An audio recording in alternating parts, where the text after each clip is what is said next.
কেমন আছো সবাই? আজ আমরা একটা খুব সুন্দর বিষয় নিয়ে কথা বলবো, যা তোমাদের জন্মের পরেই করা হয়। জানো কি সেটা? হ্যাঁ, তোমাদের কানে আজান দেওয়া। কিন্তু কেন এটা করা হয়?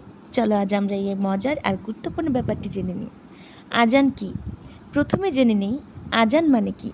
আজান হলো নামাজের জন্য ডাকা। যখন মসজিদে নামাজ শুরু হয় তখন মুয়াজ্জিন আজান দেন, আর আজানের মাধ্যমে আমরা আল্লাহর একত্ব এবং নামাজে আসার জন্য দাওয়াত শুনতে পাই। নবজাতক শিশুর কানে আজান দেওয়া কেন? জানো বন্ধুরা, আমাদের প্রিয় নবী হযরত মুহাম্মদ সাল্লাল্লাহু আলাইহি ওয়াসাল্লাম শিখিয়েছেন যে যখন কোনো নতুন শিশু জন্ম নেয় তখন তার কানে আজান দিতে হয়। এটা একটা সুন্দর ইসলামিক প্রথা। কিন্তু কেন? যখন একটি শিশুর জন্ম নেয় তার কানে প্রথম যে কথাটি যায় তা হলো আল্লাহর মহত্বের কথা এবং আল্লাহর দিকে ডাকার কথা। এর মাধ্যমে শিশুটি পৃথিবীর প্রথম শ্বাস নেওয়ার পরপরই আল্লাহর নাম শুনতে পায়। শয়তানের কাছ থেকে সুরক্ষা। শয়তান চায় সব সময় মানুষকে খারাপ পথে নিয়ে যেতে। যখন একটি শিশুর কানে আজান দেওয়া হয় তখন শয়তান দূরে চলে যায়। আজান শিশুর জন্য এক ধরনের সুরক্ষার মতো কাজ করে। ইসলামের বীজ বপন। এর মাধ্যমে যেন ছোটবেলা থেকেই শিশুর হৃদয়ে ইসলামের বীজ রোপণ করা হয়। সে বড় হয়ে যেন আল্লাহকে চিনতে পারে এবং ভালো মুসলিম হতে পারে, তার জন্য এই আজান দেওয়া হয়।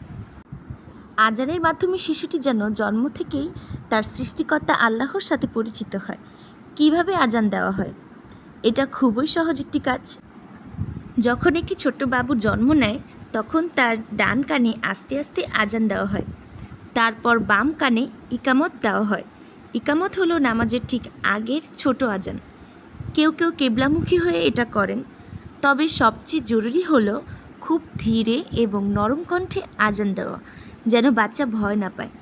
এই ছোট্ট কাজটি অনেক বড় উপকার নিয়ে আসে। এর মাধ্যমে শিশুর জীবনে আল্লাহর রহমত ও বরকত আসে।